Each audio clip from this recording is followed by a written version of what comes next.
Is your magic meter running low? Well, we've got a cure for you. Welcome to Disney Coast to Coast.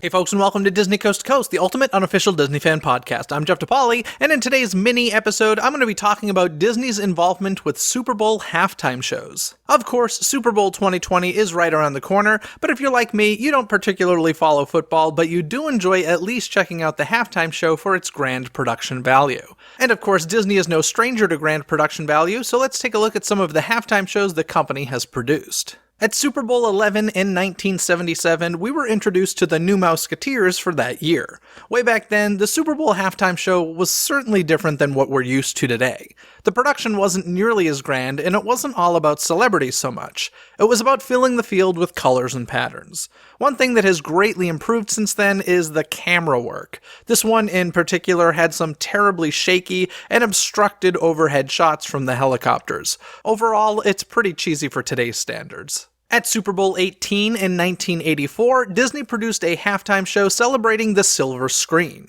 This honestly felt like an ad for Disney MGM Studios, but of course that wouldn't come along for another 5 years. Throughout this production, I did notice a good amount of costumes typically used in the Walt Disney World Happy Easter Parade being used here. A lot of the music wasn't really Disney related. We got songs like Let's Go to the Movies from Annie, Singin' in the Rain, 42nd Street, Puttin' on the Ritz, and if you ever wanted to see Goofy sing and dance to I Won't Dance, then this is the Super Bowl halftime show for you. Of course, it ended with When You Wish Upon a Star. During Super Bowl 21 in 1987, we got a very similar theme from Disney as the halftime show was celebrating Hollywood's 100th anniversary. It began with a pre-taped segment of Hollywood legend George Burns in front of the Hollywood sign with Snow White and the Seven Dwarfs. As I previously mentioned, I recognized some of the costumes in this show as well, but instead of the Easter Parade costumes, this time the toy soldiers were featured from the Disney Christmas parades. Along with Mickey Mouse, it featured another famous Mickey, Mickey Rooney. This one goes through several film genres through dance numbers, including a Western section, which segued into some Indiana Jones music. This isn't the last time we'd hear the Indiana Jones score at the Super Bowl, but I'll get to that later.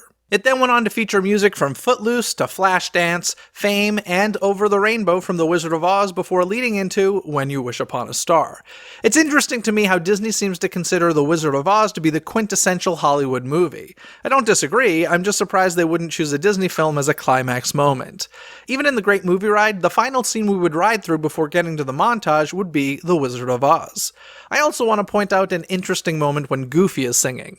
He sings the lyric, "It's even better than a Sunday football game." The chorus replies, "Better than the Super Bowl?" Then Goofy replies, "Yup."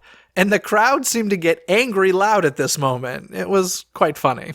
At Super Bowl 25 in 1991, Disney brought us an It's a Small World themed halftime show featuring set pieces in the Mary Blair style. This halftime show was unique as it featured mostly non-famous child performers to support the Small World theme. We did get quite a few Disney characters in this one, with Minnie Mouse, Mickey Mouse, Roger Rabbit, Chip, and Dale all being featured. I even think I saw a gummy bear in the background. At one point, a young boy begins singing the lyrics, "Did you ever know that you're my hero?" from the Bette Midler hit, "Wind Beneath My Wings." At first, I found it to be a bit confusing, but then it led into a moment honoring the soldiers involved in Operation Desert Storm. There was even a pre-taped speech from President George H.W. Bush and the First Lady. From Disney joy to the seriousness of Desert Storm, how do you end a Super Bowl halftime show like that? Well, in 1991, you do it with the New Kids on the Block, and I'm all for it. They felt a bit out of place, but as a boy band fan, I loved it, and I am not complaining. Then at Super Bowl 29 in 1995, Disney took the opportunity to promote the new Indiana Jones adventure attraction in Disneyland Park. I told you it wasn't the last time we'd be hearing that Raiders March. Mara was a large set piece, and Indiana Jones, along with other stunt performers, hang glide parachuted into the arena.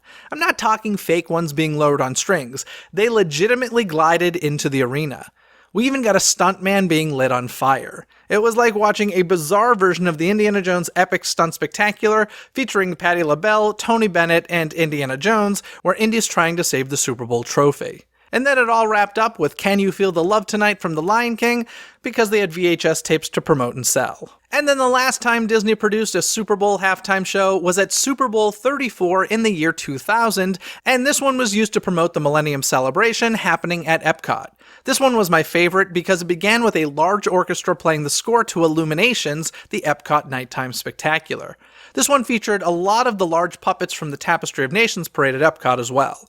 It featured former Mouseketeer and recent Disney legend Christina Aguilera, plus Enrique Iglesias. They also had Phil Collins singing Two Worlds, One Family from Tarzan, because they had VHS tapes to promote and sell, and it ended with Toni Braxton singing We Go On.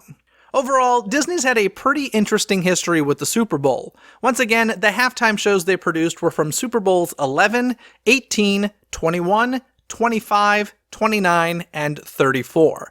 If you're not so into watching the San Francisco 49ers duke it out with the Kansas City Chiefs on February 2nd, 2020, perhaps you can look up these Disney-produced halftime shows instead on YouTube. They're all there.